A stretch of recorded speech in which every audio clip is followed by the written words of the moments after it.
Okay, I made oh, I wanted to show you my shirt. Let's see if it'll record it.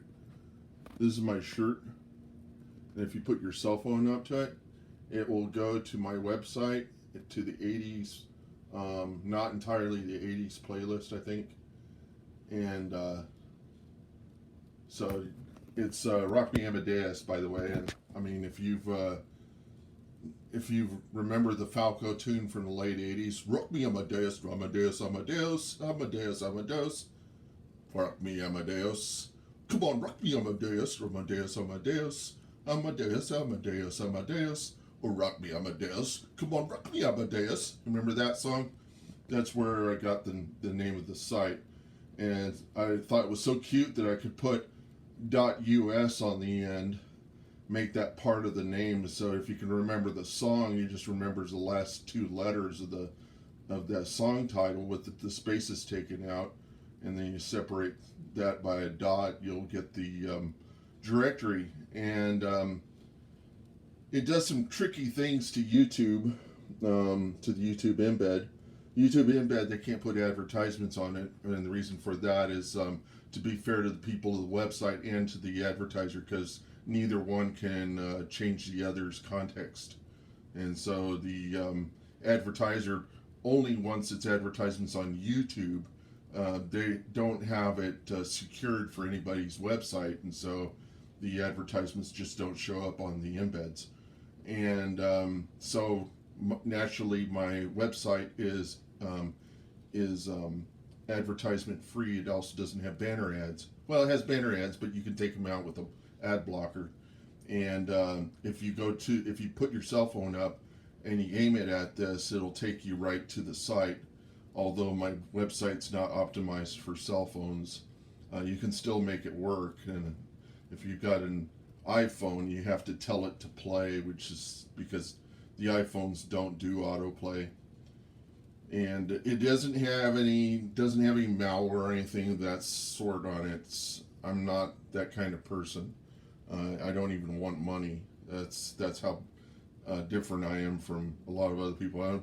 I don't like advertisements, so I don't have this is the only advertisement that I like, and that's the one to show you the end of advertisements, because otherwise you're never going to learn about it if I don't tell you about it. So that's the idea. And it says, like MTV when it was music television. You remember in the first year or second year, MTV just didn't have advertisements. You know why that was? It was because this is my theory, is that whenever they were selling cable to people, they were thinking, "Oh, I'm paying for television now. I shouldn't have to be advertised to," and so to kind of to try to get people kind of a point of purchase of getting point of purchase is something they use in sales and marketing and whatnot.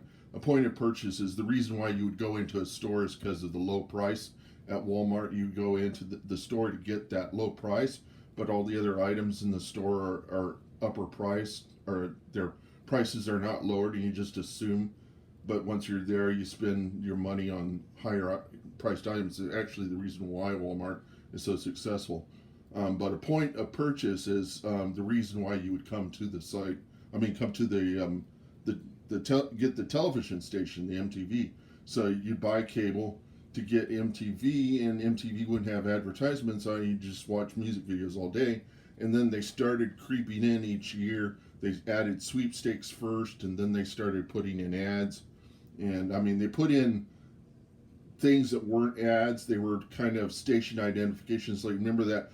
Crack it open, MTV, crack it open. And it says, "This stuff tastes awful." We didn't say you could drink it. You remember that one? So those were like the first mock advertisements. Then they started really putting advertisements in.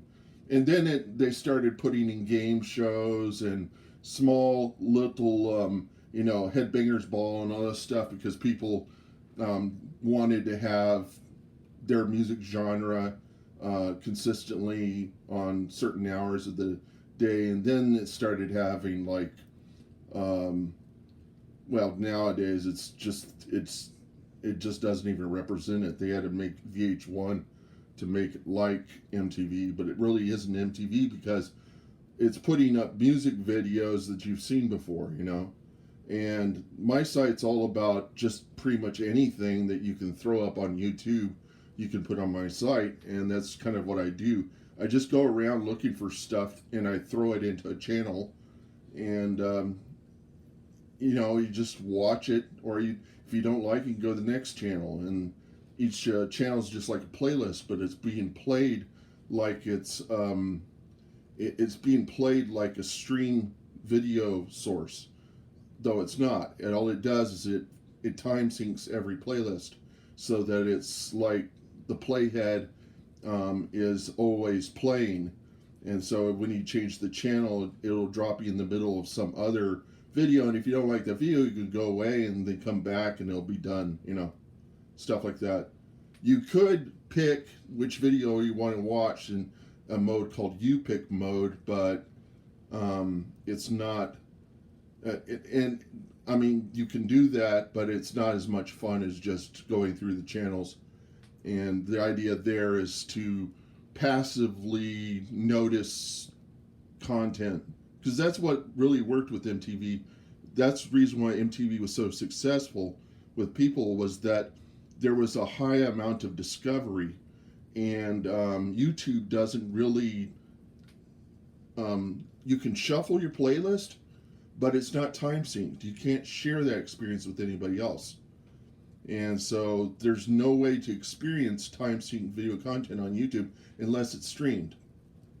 And so they don't even have a play mode that does what my set does, which is all that is. It's just a play mode for the player. It doesn't do anything special. It just drops you down in the middle of a virtual perpetual tape of all the videos. So that's the idea for this site. And that's the reason why I made this sweatshirt, which I'll wear in the winter time. Obviously, I'm not going to wear it now because it's just way too hot.